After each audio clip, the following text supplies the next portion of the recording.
एक आदिनाथ भगवान की, एक नेमिनाथ भगवान की, अंतिम शासनपति भगवान महावीर स्वामी की, आचार्य श्री कुंद कुंद भगवंत की, आचार्य श्री विमल सागर जी महाराज की, आचार्य गुरुदेव सनमती सागर जी महाराज की, 3 काम 9 करोड़ मुनिराजों की, द्वादशां जिनवानी माता की, श्री सिद्ध चक्र महामंडल विधान की।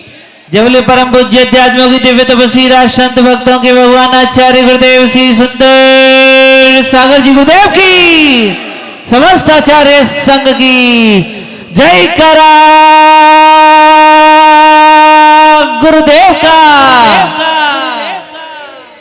भव्य आत्माओं, अंतिम तीर्थेज भगवान महावीर जिनके पावन शासन काल में हम सब अपनी आत्मा को भगवान बनाने का उद्यम पुरुषार्थ परिश्रम कर रहे हैं।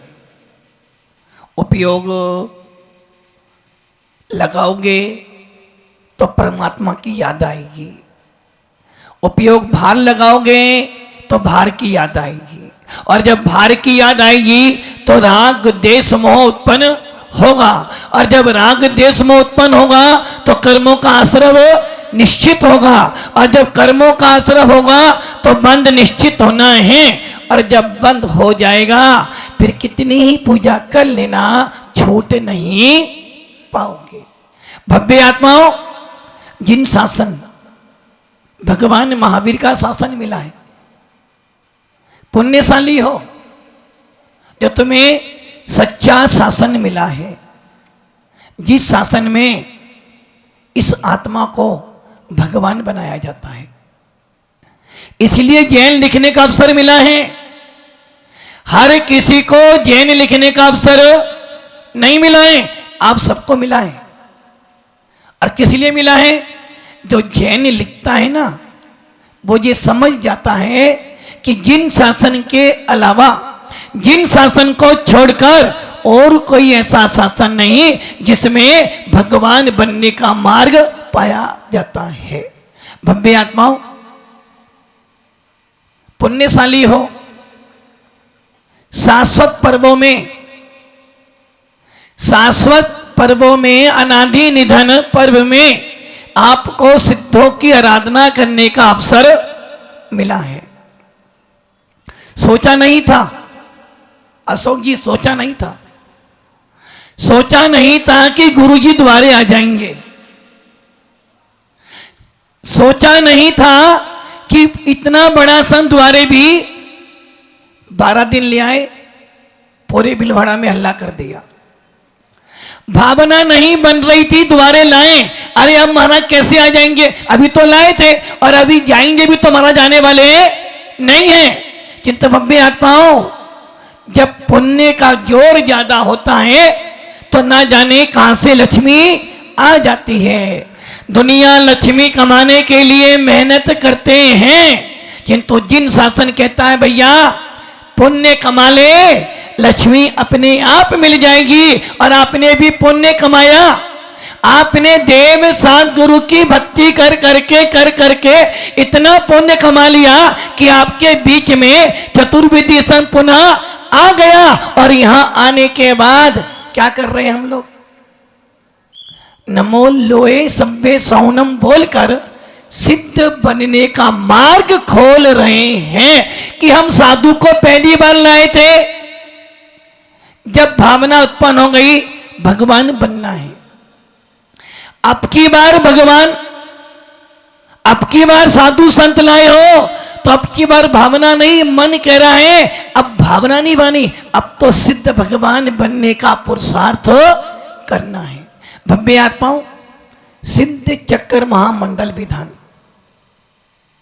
इन दिनों में देवता लोग नंदीश्वर द्वीप जाते हैं, और आचार्य पूज्यपाद स्वामी अपनी नंदीश्वर भक्ति में लिख रहे हैं कि जब वो नंदीश्वर द्वीप जाते हैं ना, तो सोचते भगवान आज धन्य हो गया कि आपकी इस प्रतिमाओं को निहार कर इस नंदीश्वर द्वीप में आने के बाद मेरे जैसा पापी आत्मा भी सम्यक दृष्टि बन गया, इससे बड़ा और क्या अतिशय होगा। उस नंदीश्वर द्वीप में कभी गए आप? कोई नहीं गया भैया, वो मोटे पहलवान भाई, तुम गए? कभी गए नंदीश्वर द्वीप? अरविंद जी आपका नंबर तो लगा होगा, गए आप? अच्छा बताओ कैसा है मंदिर? अरे भैया नंदीश्वर द्वीप में कभी ना कभी तो गए हैं, किंतु देव बनकर गए हैं, मनुष्य बनकर, मुनि बनकर, देव बनकर गए तो हैं, किंतु जितनी बार भी गए याद, पूज्य पाद स्वामी कह रहे हैं उन नंदीश्वर द्वीप में कितने मंदिर होते हैं? 52 जिन मंदिर। आचार्य नेमीचंद सिद्धांत चक्रवर्ती लिख रहे हैं उस नंदीश्वर द्वीप में 52 जिन मंदिर हैं, और एक एक मंदिर में 108 प्रतिमाएं हैं। कितनी प्रतिमा?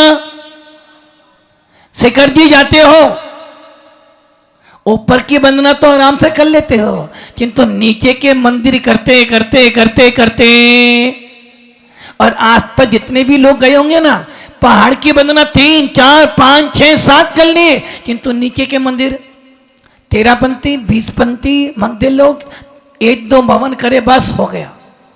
अब आप ये सोचो 52 जिन मंदिर, सोधर्मिंदर जी कितने मंदिर? 52 जिन मंदिर, और एक एक मंदिर में 108 प्रतिमाएं। बताओ कितने मंदिर जाओगे? एक ही मंदिर, और 108 प्रतिमाएं तो हैं। नेमिनाथ की प्रतिमा कितनी विशाल प्रतिमा है, देखने में एक बार तो लगता है, बस एक बार देख ली तो लगता कि भैया धन्य हो गया, इतनी विशाल प्रतिमा का दर्शन कर लिया। किंतु उस नंदीश्वर द्वीप में तो 500 धनुष, कितनी? 500 धनुष, अर्थात कितने हो गए? 500 धनुष, और एक धनुष में 4 हाथ, कितने हो गए? 2000 हाथ। एक प्रतिमा 2000 हाथ ऊंची, वो भी पद्मासन। अब बोलो एक मंदिर है, 108 प्रतिमाएं हैं और 2000 हाथ ऊंची प्रतिमाएं, बोलो क्या करोगे महावीर जी? मतलब कि मंदिर देखते देखते एक मंदिर में एक दिन तो ऐसे ही निकल जाएगा, और अभी तो 52 मंदिर में से 51 बाकी हैं। अब सोचो कैसी महिमा उसकी होगी, उस नंदीश्वर द्वीप के मंदिरों की प्रतिमाएं, जिनको देखकर मिथ्या दृष्टि जीव भी सम्य दर्शन प्राप्त कर लेता, कहता हो भाग्य मेरा जो मैंने आज इतनी विशाल प्रतिमा का दर्शन किया। गोमटेश जाते हैं, कितनी ऊंची प्रतिमा है? 57 फीट, और वहां कितनी ऊंची है? 2000 हाथ। जब बाहुबली के दर्शन करते हो लगता कि बस अरे जैन कुल में पाना सार्थक हो गया, सबसे ऊंची प्रतिमा का दर्शन कर लिया। और नंदीश्वर द्वीप में तो 2000 हाथ ऊंची प्रतिमा, और ऐसी जब 108 प्रतिमाओं का दर्शन एक मंदिर में करते हो तो सोचते हो भैया अच्छा हुआ जिन शासन मिल गया, वरना ये दर्शन भी नहीं कर पाता। और भव्य आत्माओं, हम सब कह रहे हैं भले नंदीश्वर द्वीप नहीं जा पा रहे, कोई बात नहीं, देव जाते हैं, किंतु हम यहाँ देवादिदेव की वंदना कर कर देवादिदेव बनने का पुरुषार्थ कर रहे हैं।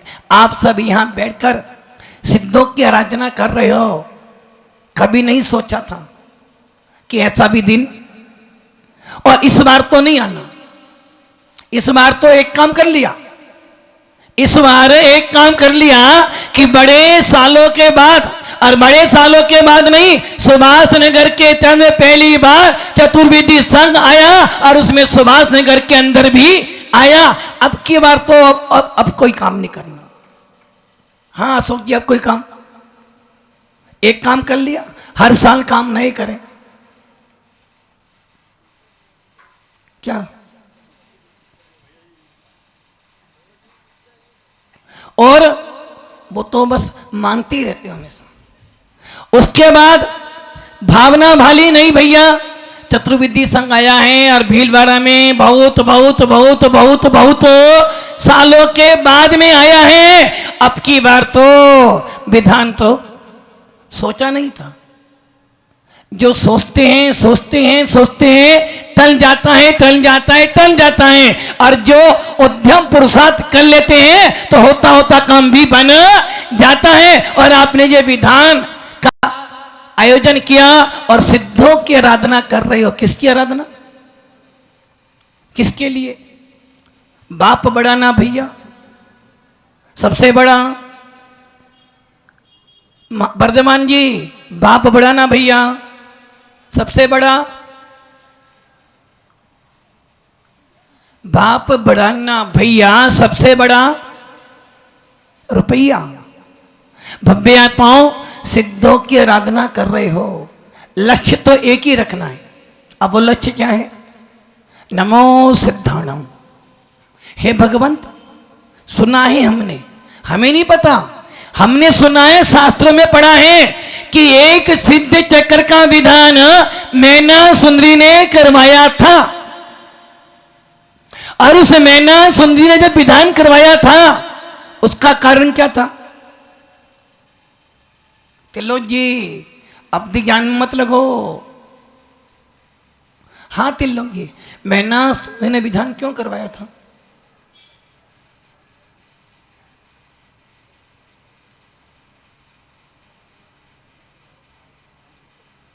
हाँ अनिल जी,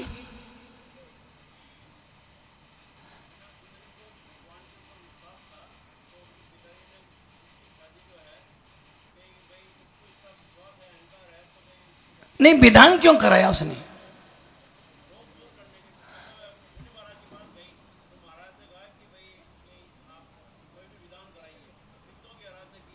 नहीं तो विधान क्यों कराना? किसी ने गई थी वो महाराज के पास? अनिल जी, सारा काम पापी पेट का है। अरे वो मैना सुंदरी मुनिराज के पास इसलिए नहीं गई कि मेरे पति को कोढ़ हो गया है, वो इसलिए गई थी कि मैं जैन होने के बाद भी मेरे अशुभ परिणाम ऐसे क्यों बन रहे हैं, जैन होने के बाद भी मेरे घर के अंदर ऐसा अशुभ काम हो रहा है और मेरे परिणाम खराब हो रहे हैं। अरे जैन व्यक्ति कहता है घर छूटे तो छूटे,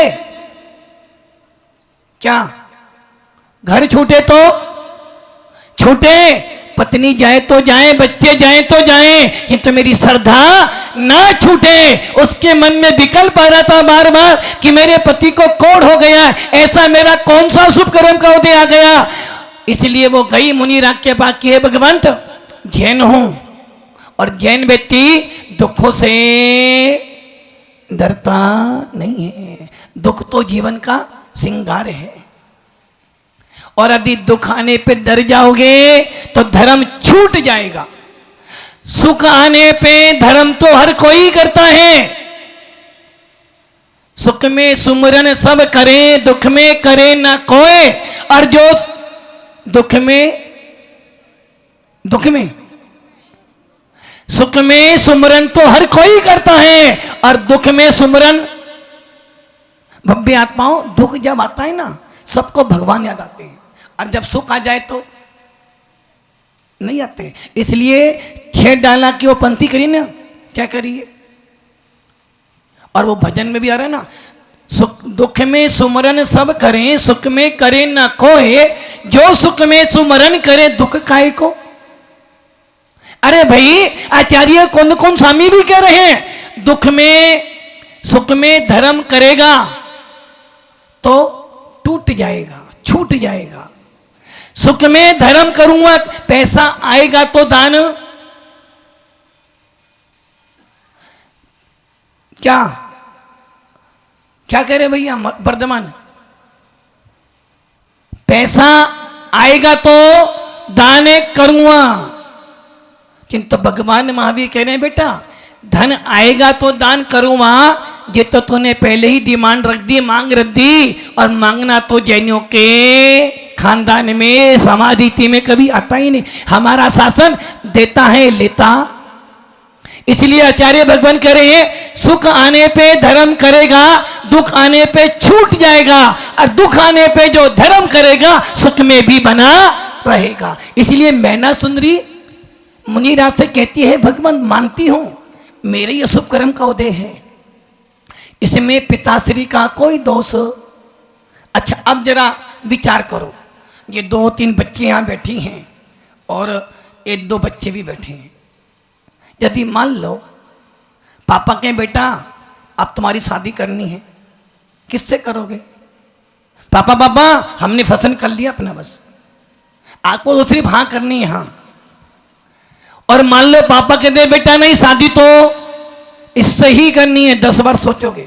मैना सुंदरी ने क्या सोचा?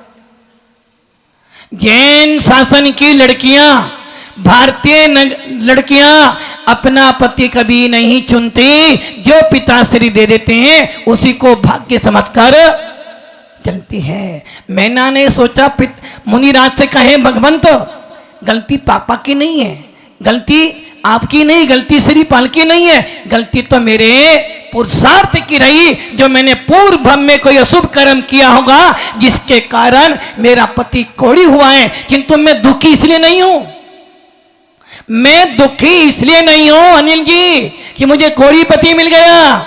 मैं दुखी इसलिए हूं कि जिन शासन में पैदा होने के बाद भी मेरे परिणामों में श्रद्धा में कमी कैसे आ रही है। अरे मुझे तो जिन शासन मिला है, क्या मिला है? जिन शासन मिला है, प्राण जाए पर श्रद्धा ना जा पाए। इसलिए हे भगवंत कोई उपाय बता दो जिससे मेरी श्रद्धा स्थिर हो जाए, मजबूत हो जाए, ताकि मैं शान से कह सकूं कि मेरे भगवान कुछ देते नहीं है, कुछ लेते नहीं है, किंतु मेरे भगवान के बिना कुछ होता भी नहीं है। और मैना ने निवेदन कर दिया भगवंत संकल्प विकल्प बन रहा है। आप भी कभी करते हो ना, जब आपके बहुत ज्यादा परिणाम खराब होते ना, महाराज श्री ना जाने मन नहीं लग रहा है, बहुत उथल पुथल, कुछ उपाय बता दो। तो मुनि रानी कहती बेटा दुख के दिनों में भक्ति करेगी, दुख के दिनों में भगवान का नाम लेगी तो दुख भी सुख में परिवर्तित हो जाएगा। और तू तो एक काम कर, छोड़ सारे विकल्प। महावैद्य बैठे हुए हैं, देवादिदेव जिनेन्द्र देव बैठे हुए हैं, एक काम कर ले, सिद्धों की अर्चना कर ले, सिद्धों की आराधना कर ले, तेरे सारे दुख के दिन मेरे दुख के दिनों में वो बड़े काम आते हैं। जब कोई नहीं आता मेरे गुरुवर आते हैं, मेरे दुख के दिनों में वो काम कौन आएगा?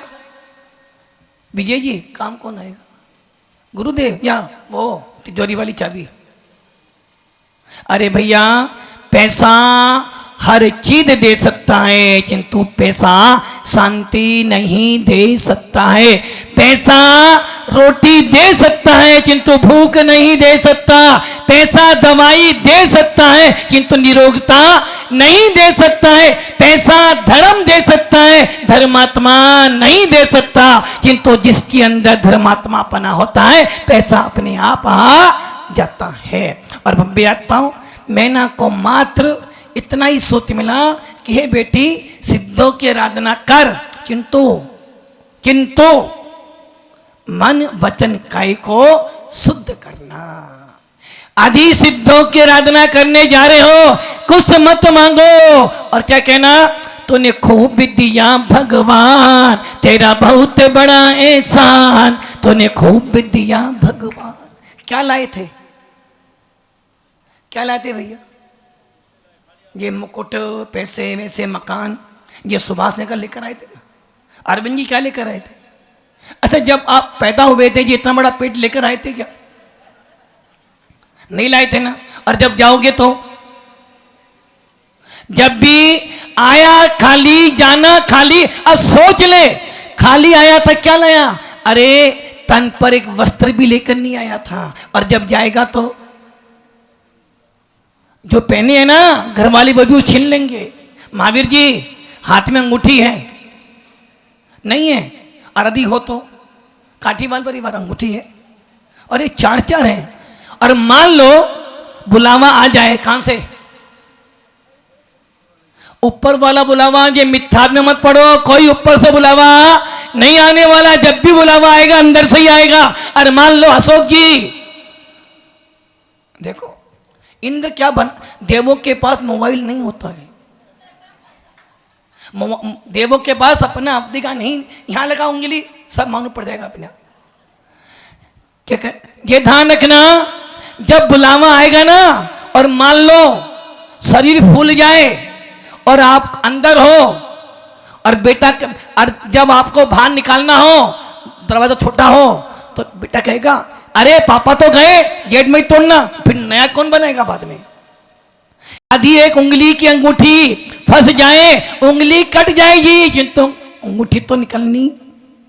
क्या लाए थे, अरे क्या ले जाओगे, खाली हाथ आए, खाली हाथ। इसलिए भव्य आत्माओं, बड़े भक्ति भाव से मन वचन काय को लगाकर, कृत्य कारित अनुमोदन लगाकर सिद्धों की आराधना करना और बोलना हे भगवान, बड़े भाग्य से अवसर मिला है, ना जाने अगली बार रहूं ना रहूं, अब जो मिला है फिर ना मिलेगा, कभी नहीं कभी नहीं कभी नहीं।